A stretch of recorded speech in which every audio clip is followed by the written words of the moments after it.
Ángel Cóndor, un joven de 28 años de edad, es una persona no vidente con síndrome de Marfan. Actualmente es periodista y locutor en la radio Pichincha.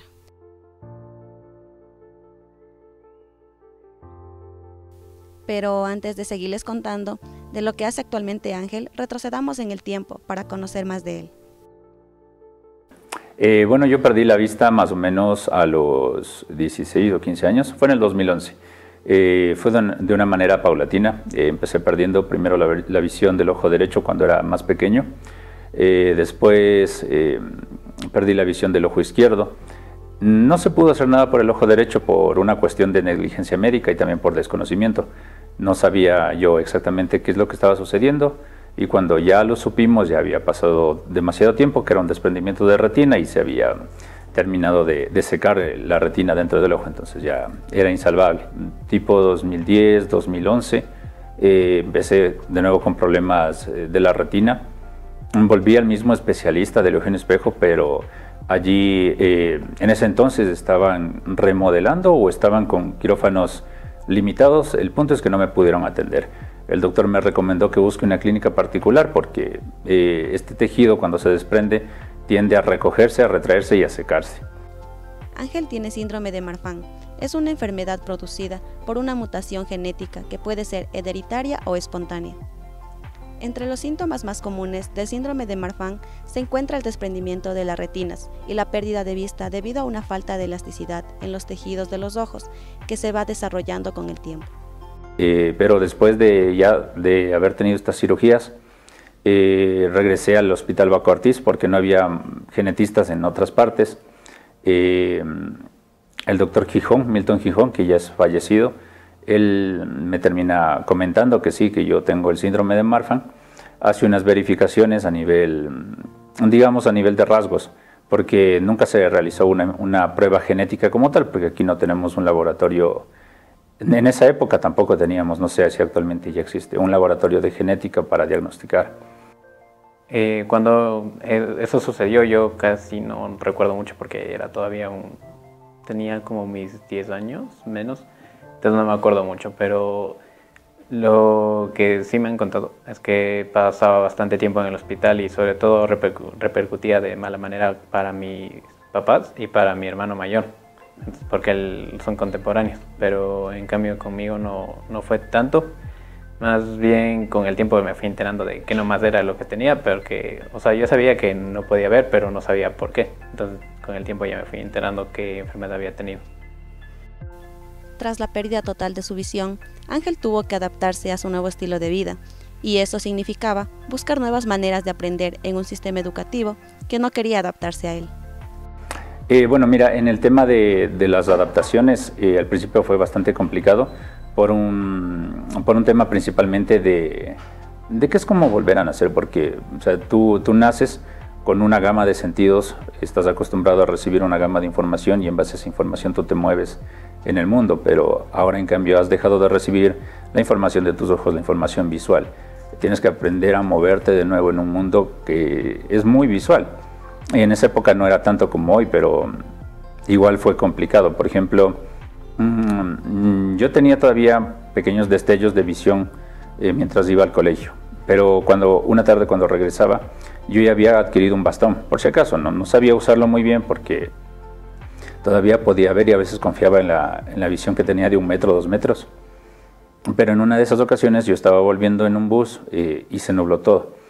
Y ahí fue en el momento en el que me puse a pensar, ¿y ahora en qué parada me quedo? Porque no sabía en qué lugar quedarme. Aquí no hay como paradas predeterminadas o como que el bus te avisa la parada, paran donde quiera.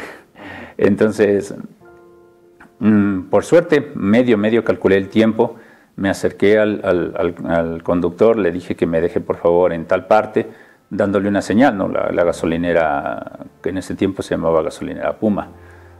Ahí una vez que bajo de ese bus, la segunda pregunta era ¿cómo llego a casa? Porque uno no se pone a pensar nunca en detalles como por ejemplo ¿cuántas cuadras hay hasta tu casa desde tu parada? O cuántas veredas hay, o cuántos baches hay, o cuántos de estos recolectores de agua hay, cosas así. O sea, no piensa en esos detalles. Después fue a buscar nuevo colegio En muchos colegios directamente me decían, sabe que no tenemos cupos, o sabe que igual no tenemos la infraestructura, o sea, excusas, pero nunca una respuesta o una alternativa. Llego a la Don Calderón, que fue donde me gradué, me dicen lo mismo y mi madre, cansada de eso, le dice, ponlo por escrito. Le dijo eso al rector, le dijo, pon por escrito lo que nos dices y nosotros vamos al Ministerio de Educación. Entonces ahí se pone nervioso el rector y cambia al parecer de opinión o casualidad ha habido un cupo. Entonces siempre ha sido como que hay muchas personas que directamente van al rechazo por la ignorancia o por el desconocimiento. Y en la universidad no fue la excepción. Habían profesores que eran, digamos, muy limitados de mente, no pensaban en alternativas, cómo le evalúo, cómo le tomo la prueba o cómo podemos hacer un trabajo. Así como habían estos problemas, también habían otros profesores, otros maestros que todo lo contrario, conversaban, decían, mira, podemos hacer así, yo te puedo modificar la prueba, podemos cambiar la forma de tomar la evaluación, podemos hacerlo a través de computadora, podemos hacerlo de manera oral. Entonces, hubieron estas dos maneras, ¿no? La manera de mentalidad abierta, una manera de intentar buscar soluciones, y hubo la manera cerrada de simplemente hacer más problemático un problema que de por sí no era culpa mía. Bueno, principalmente es que lo conocí, yo tengo una pareja ya de 8 años, entonces ella estudió en la Central, y por ahí una amiga, creo que fue Katy, ¿no? Sí, Katy, que estaba en Carabela TV, le invitó a integrarse al grupo, a ir a una grabación, a probar a ver qué tal. Entonces, en eso ella me invitó a mí.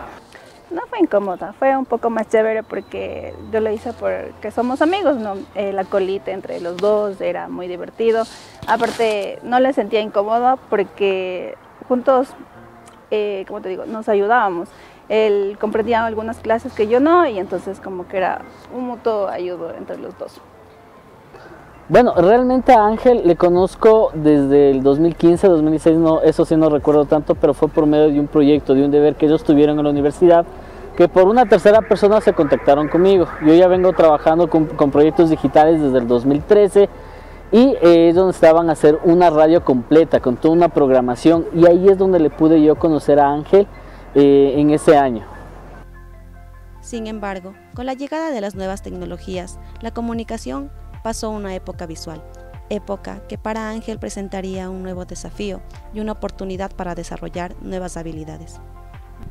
En la parte práctica ya pues se volvió casi infranqueable esa barrera. De hecho, en algunas de las materias yo tenía que estar en grupos para aportar en la parte conceptual, pero en la parte práctica directamente, como por ejemplo edición de audio, edición de video, edición de fotografía, yo no hacía nada, o sea, no podía. Y ellos tampoco sabían cómo enseñarme y yo tampoco sabía en ese entonces dónde buscar las respuestas. Y lo intentaba buscar aplicaciones. Por fortuna fui encontrando poquito a poquito aplicaciones de audio compatibles con los programas que yo uso. Pero en video y en imagen sí es un campo casi imposible porque las aplicaciones no son compatibles con los lectores de pantalla. Y también ya depende mucho de la vista y eso es casi imposible de solucionar. Como te digo, estudiamos comunicación y era como que la práctica, porque en la U como que no nos daba mucha práctica y era como que James, hagamos este proyecto como la travesía, hagamos esto de redes y como que para seguir creciendo, para que la gente sepa de cómo somos nosotros los comunicadores, cómo desarrollamos esto, y entonces los proyectos de Ángel nos gustó mutuamente porque era parte de la carrera. Al principio, como no sabía absolutamente nada de comunicación, producción, yo solo les cuidaba las cosas. Mientras grababan, básicamente me daban las mochilas y yo cuidaba porque no sabía nada. Entonces, poco a poco, justamente Ángel fue quien fue dando confianza y decía, ponte en cámaras, ponte, luego me dio chance de hacer programa deportivo, hacer entrevistas, aparecer en cámara, hacer producción. En la Universidad Central, que tuvimos un canal de YouTube con algunos compañeros de la universidad en ese entonces, fueron varias generaciones de compañeros que aportaron en el canal. Ahí fue como poner en práctica todo lo que se sabía e ir más allá con la creatividad, poner en la plataforma programación diversa, ¿no? Hicimos temáticas musicales, artísticas, culturales, de turismo, deportivas. O sea, hicimos varias temáticas y fue gracias a todas estas generaciones de trabajo donde estuvieron compañeros como Luis Darquea, donde estuvieron compañeros también, y se conoció a compañeros como José Miguel Gallo, también estuvieron otros compañeros como Katy en una primera etapa, o Mabel o Arelis igual en una primera etapa. Actualmente, bueno, después de estos años que estuve sin trabajo, decidí y pensé, dije, mira, si yo he hecho producción audiovisual, si yo he hecho este tipo de videos, ¿por qué no busco trabajo de esa forma? Entonces rompí un poquito ese paradigma que tenía de estar siempre detrás de cámara, siempre en parte de producción, y me puse frente a una cámara a contar un poco quién soy yo, qué había aprendido, lo poco que había aprendido, las herramientas que más o menos sabía manejar, y empecé a pedir a contactos, a compañeros, a colegas o a personas que había conocido durante esos años de voluntariado o de entrevistas a que ayuden a compartir. Y por fortuna llegó a oídos de una persona que trabaja en una radio de aquí de Quito. Entonces ella me contacta y fue justamente, 2021, sí, a finales de 2021 ya estábamos saliendo un poquito de la pandemia,